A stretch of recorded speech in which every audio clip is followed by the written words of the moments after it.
Pemirsa, kita sampai di ujung acara. Sekarang giliran guys Khalifah. Makasih Bang Karni. Assalamualaikum warahmatullahi taala wabarakatuh.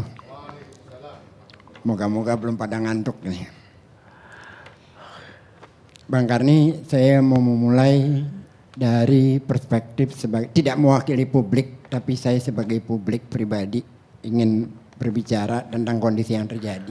Sekaligus ingin memberikan pertanyaan. Karena kalau soal bansosnya kan sudah dibahas luar biasa tadi. Kita ini sebagai warga Jakarta, saya ingin bertanya, kita ini menghadapi COVID sebagai wabah atau menghadapi pilpres?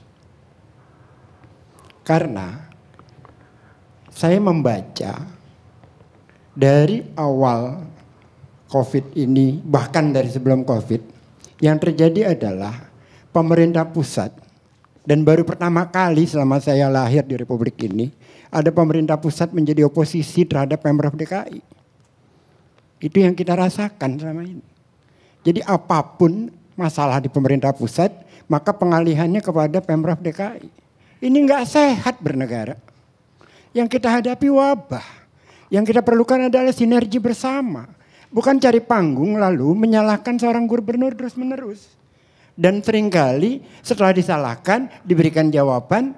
Dan jawabannya itu membuat blunder yang menyalahkan pertama. Kan gitu dulu. Lihat aja. Dari mulai COVID terjadilah.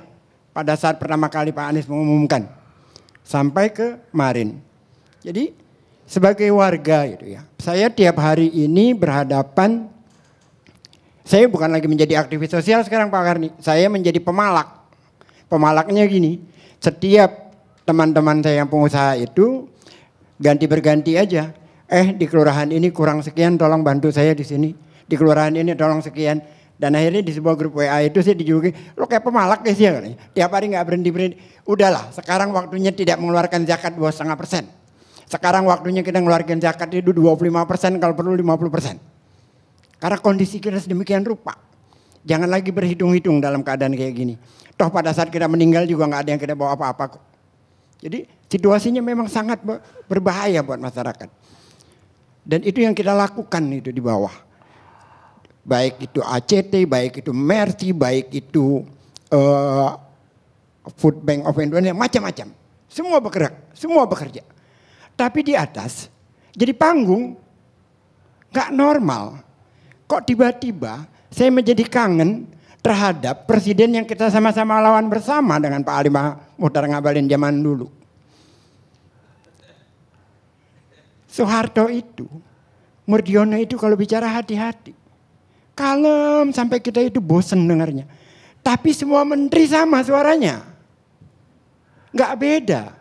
Harmoko itu kita juluki, mohon maaf dengan segala respek. Semoga diampuni segala dosanya dan dia damai di alam sana.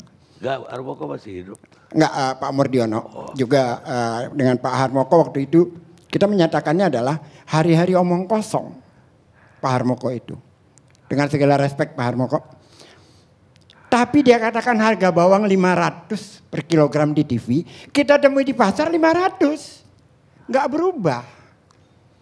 Dan semua menteri sama. Dan kalau sekarang masing menteri jadi panggung. Kita yang di publik sedang berusaha mengupayakan masyarakat untuk terselamatkan berkolaborasi dengan pemerintah pusat maupun Pemprov. Tetapi melihat setiap hari santapan yang kita lihat adalah bagaimana kerimutan-kerimutan itu dijadikan segregasi di antara para pejabat itu sendiri. Kan lucu ini. Tata kelola pemerintah kita seperti apa sebenarnya? Jadi Pak Muchtar Ali Ngabalin, sahabat saya yang terhormat, mohonlah saya kira sebagai warga publik berhentilah di kalangan pejabat itu menjadi oposisi terhadap Pemprov DKI. Bosan kita bacanya. Tolong dia nggak usah ngeles lagi karena jejak digitalnya ada Pak. Kecuali saya nggak punya jejak digital dan saya juga nggak mau buka. Jadi cukuplah gitu. Karena rakyat butuh diselamatkan. Rakyat butuh makan. Rakyat butuh kepastian. Kalau yang pertama tadi saya mengeritik tentang polanya. Yang kedua, saya ingin mendukung pemerintah pusat maupun Pemprov. Saya ngerti betul bagaimana persoalan data di lapangan. Tahun-tahun 2000 sekian saya melakukan operasi katarak gratis. Ada ribuan yang kita operasi. Ini kaitannya dengan data ya, data di lapangan. Anda tahu tingkat masyarakat yang katarak di Indonesia itu berapa? Nomor 2 atau nomor 3 tertinggi di dunia. Di zaman-zaman itu, pada saat kita melakukan katarak gratis itu, seringkali terhambat. Kenapa? Karena rumahnya berkeramik dan tidak dianggap miskin. Lalu saya datangi satu persatu. Apa yang mereka katakan? Pak, jangankan untuk operasi yang 7 juta di zaman itu. Untuk mengasih transport makan anak saya aja saya nggak mampu saat ini. Jadi mengelola kemiskinan itu memang nggak bisa dengan angka, Pak. Harus tahu di lapangan persis. Beda antara yang kita lihat di angka dengan yang di lapangan, nggak sama. Apalagi dalam kondisi seperti ini. Saya paham betul bagaimana persoalan data itu. Jadi saya mengerti dan berempati kepada pemerintah pusat maupun kepada pemerintah daerah.